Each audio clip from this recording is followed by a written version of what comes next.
Hi guys, welcome to I dream. నేను మీ Chanakya. Big boss 8లో కూడా మరి అయితే థర్డ్ వీక్లో అయితే ఎలిమినేట్ అయిపోయిన అభయ్ గారు ఇప్పుడు మనతో పడుతున్నారు. మరి వచ్చిన దానికి కారణాలు ఏంటో ఆయన అడిగి తెలుసుకున్నాం. Abhay bro, hi hi. ఎలా ఉన్నావు? Super super. బయటకు వచ్చినా కానీ నీలో ఉన్న ఆ తేజస్సు, హ్యాపీనెస్ మాత్రం తగ్గలే. ఏంది కారణం? ఏంది అంటే ఏం లేదు, నేను ఏదున్నా లైఫ్లో ఒక ఎక్స్పీరియన్సే, దాని నుంచి నేర్చుకొని ముందుకు పోవాలన్న మెంటాలిటీ డలింగ్ అది. సో వచ్చినాం, బయటకు వచ్చినాం, వాట్ ఎవర్ జరిగింది ఏదో జరిగింది, ఏమవుతుంది దాని నుంచి ఏం నేర్చుకోవచ్చు అన్న ఒక మైండ్ సెట్తో వచ్చేసిన అంతే. తెలుగు బిగ్ బాస్ చరిత్రలో ఇప్పటి వరకు ఎవరికి రాని అనూహ్యమైన పరిణామం నీతో వచ్చింది. రెడ్ కార్డ్ అనేది ఎలా ఉంటుందో కూడా తెలియదు. లాస్ట్ టైం అయితే ఎల్లో కార్డ్ చూసినాం, కానీ నీ వల్ల రెడ్ కార్డ్ అనేది ప్రేక్షకులు అందరూ చూసినారు. ఆ రెడ్ కార్డ్ చూడగానే నీకేమనిపించింది? అంటే రెడ్ కార్డ్ అనేది జనరల్లీ చాలా డేంజర్ కదా. రెడ్ అంటే అది ఏదో ఫిజికల్ డ్యామేజ్కో, ఫిజికల్ వైలెన్స్కో, అమ్మాయిలతో అసభ్యంగా బిహేవ్ చేసినందుకో, ఇట్లాంటి వాటికి ఇచ్చుంటే ఇంకా పెద్ద ఇంపాక్ట్ ఎక్కువ ఉండేదని అనిపించింది. ఎందుకంటే నేను వరుసగా 3 వారాలు తిట్టుకుంటూనే వెళ్ళిన తర్వాత, నాకు వార్నింగ్ ఇచ్చిన తర్వాత కూడా నేను అట్లే బిహేవ్ చేస్తే నాకు ఇచ్చి ఉంటే ఎస్ అని అనిపించేది. కానీ నాకు వార్నింగ్ రాలే అన్న బాధ ఉంది కదా, దానివల్ల మరీ రెడ్ కార్డ్ ఇచ్చేంత ఏం చేసినా అని నాకు అదొక్కటి కొంచెం డిసప్పాయింట్ అయినా. ఎగ్ టాస్క్లో అయితే సో మీరు చేసింది, మీరు నార్మల్గా వర్బల్గానే అంటే, సో చేతులతో డ్యామేజ్ చేసింది కానీ లేకపోతే వైలెంట్గా ఆడింది పృథ్వీ. ఎట్లా నూకిరు తెలుసా బ్రో, ఒక్కొక్కరిని ఆడోళ్ళనే నూకేస్తున్నారు ఇట్లా మొత్తం. ఏది మన బియ్యం సంచులు ఇసిరేస్తున్నారు. అవి ఎవరికి ఎందుకు కనవాలనే నాకు అర్థమవుతలేదు. నిఖిల్ కూడా అట్లే ఆడాడు కదా. నిఖిల్ నూకేస్తే నిఖిల్ గాని పిలిచి దగ్గర పిలిచి, నీకేమైందిరా, అందరినీ నువ్వే తిడతావు కదరా, నువ్వెందుకు కంట్రోల్ తప్పుతున్నారా అని కూడా మీద చేసి మరీ మాట్లాడాను నిఖిల్తో.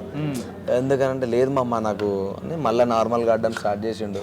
బట్ నాకు కొన్ని నచ్చలేదు. అంటే నువ్వు ఎంత గేమ్ ఆడుకో, సింపుల్ థింగ్ ఏంటంటే ఇద్దరు ఆడవాళ్ళు వచ్చినా వాళ్ళని ఇట్లా చేతులు పెట్టి ఆపేంత స్ట్రెంత్ పృథ్వీకి ఉన్నప్పుడు నూకేయాల్సిన అవసరం లేదు కదా. కానీ ఇక్కడ ఏంటంటే మెయిన్ గా, సో అక్కడ అంత జరిగినా కానీ అక్కడ శనివారం జరిగిన ఎపిసోడ్ లో అయితే నాకు సార్ పృథ్వీది అసలు హైలైట్ చేయలేదు, మీది మాత్రం హైలైట్ చేశారు. ఎందుకు? దీని వెనకాల ఏమనిపించింది? నేను నిజంగా దానికే ఫీల్ అవుతున్నా. నాకు వార్నింగ్ బెల్ ఇవ్వకుండా, నేను చేస్తుంది మిస్టేక్ రా నాకు చెప్పకుండా, నేనైతే పెద్ద మేధావిని అయితే కాదు కదా, నేను తప్పు చేస్తున్నాను తెలవడానికి.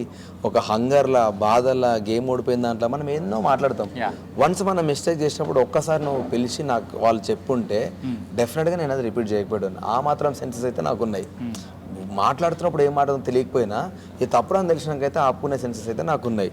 సో డెఫినెట్గా చెప్పు ఉంటే అది రాకపోయేది. కానీ వాళ్ళు పోర్ట్రే చేసిన విధానం కొంచెం నేను ఫీల్ అయ్యాను. ఎందుకంటే రెడ్ కార్డ్ అనేది చాలా ఎక్కువ, దాంట్లో నాకంటే దారుణంగా ఆడిన వాళ్ళు ఉన్నారు. వాళ్ళని వదిలేసి నాకెందుకు ఇచ్చారన్నది ఒక నేను బాధ. కానీ హ్యాపీయెస్ట్ థింగ్ ఏంటంటే నా గురించి ప్రేరణ, యష్మి ఇద్దరు లేచి నిలబడి మాట్లాడినారు. వాడంతా డేంజర్గా ఏం చేయలేదు. నాకు అది చాలా బాగా అనిపించింది. అంటే ఏంటంటే, సో లోపల ఉన్నప్పుడు వీళ్ళు నా వాళ్ళు రా అని అనుకున్న వాళ్ళు బయటకు వచ్చేటప్పటికి అరే ఏంట్రా ఇది అని అనిపించిన సందర్భంలో ఉన్న కంటెస్టెంట్స్ ఎవరు? నిజంగా వీళ్ళు నా వాళ్ళు అనుకున్న తర్వాత వీళ్ళు ఇట్లా మాట్లాడుతుర్లేదురా అని ఫీల్ అయింది మా 3 ఫ్రెండ్సే, నిఖిల్, పృథ్వీ, సోనియా అనే. గేమ్లో ఒక రకంగా ఉంటారు, గేమ్ బయటపోరుగా. అందుకు 2 రోజులు వాళ్ళతో మాట్లాడలే కూడా నేను. 2 డేస్ ఎగ్ టాస్క్లో వాళ్ళతో మాట్లాడకపోతే నిఖిల్ గారికి అర్థమైంది. వచ్చిన పర్సనల్గా అడిగింది, ఏమైందిరా అంటే, నేను ఫీల్ అయినారా, మీరు ముందు వారం అంతా నీతులు చెప్పి ఇప్పుడు మీరే వైలెన్స్ ఆడుతూ ఉంటే నా దోస్తులుగా నాకు నచ్చట్లేదురా అది. అందుకే నేను మీ దగ్గరకు వచ్చి ఫేక్గా నవ్వలేక నేను నా రూమ్లోకి వెళ్ళి బయటకు రాలేదురా. ఇన్ని రోజులలో రూమ్లో నేను అంతసేపు ఎప్పుడు ఉండలేదురా అని చెప్పిన. ఆ తర్వాత ప్రేరణ, యష్మి ఎంత కన్సర్న్ చూపించినా నేను అది రియలైజ్ అయినా, బట్ ఎక్కువ వాళ్ళతో ఉండలేకపోయినా, టైం స్పెండ్ చేయలేకపోయినా. Seriously miss them. వాళ్ళిద్దరు అబ్బా స్వీట్ హార్ట్స్ వాళ్ళిద్దరు మాత్రం. అండ్ ఇంకోటి ఏంటంటే, సెల్ఫ్ నామినేటెడ్ అనేది మీరు అయ్యారు. అవును. సో అది తప్పు చేశానని మీకు ఎప్పుడైనా అనిపించింది? నిజంగా అనిపించలేదు. నేను మనస్ఫూర్తిగా మా నాన్న వాచ్ వాడు నాకు గిఫ్ట్ ఇచ్చినందుకు వాడికి ఏదో రకంగా నేను రిటర్న్ చేయాలరా, రీపే చేయాలరా అని అనిపించినప్పుడు నాకు దొరికిన అదొక ఆపర్చునిటీ లాగా చూస్ చేసుకున్నా.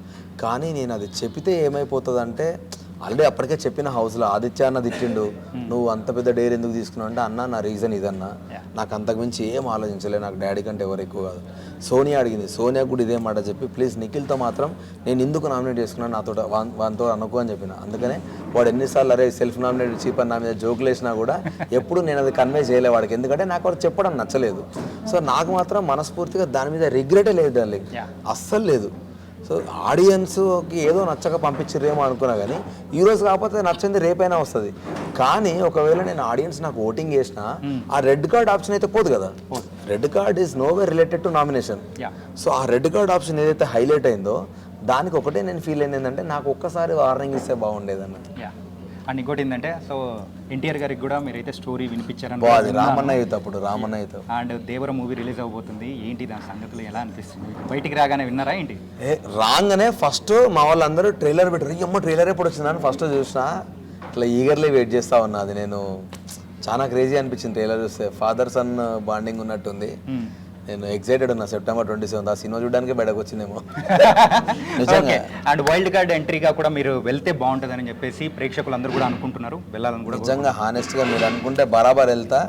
ఏవైతే నేను ఆడలేకపోయినా లేకపోతే నేను ఇట్లా చేసినాను అన్నారో అవి రిపీట్ కావు, ఫినాలే దాకా బయటకు రాను, ఇదైతే నా గ్యారంటీ. ఆల్ ద బెస్ట్ అన్న. Thank you bro, thank you so much, thank you. So guys అదనమాట మరి అబ్బాయి గారి ఇంటర్వ్యూ. మరో ఇంటర్వ్యూతో మళ్ళీ కలుద్దాం. అంతవరకు take care. This is your channel.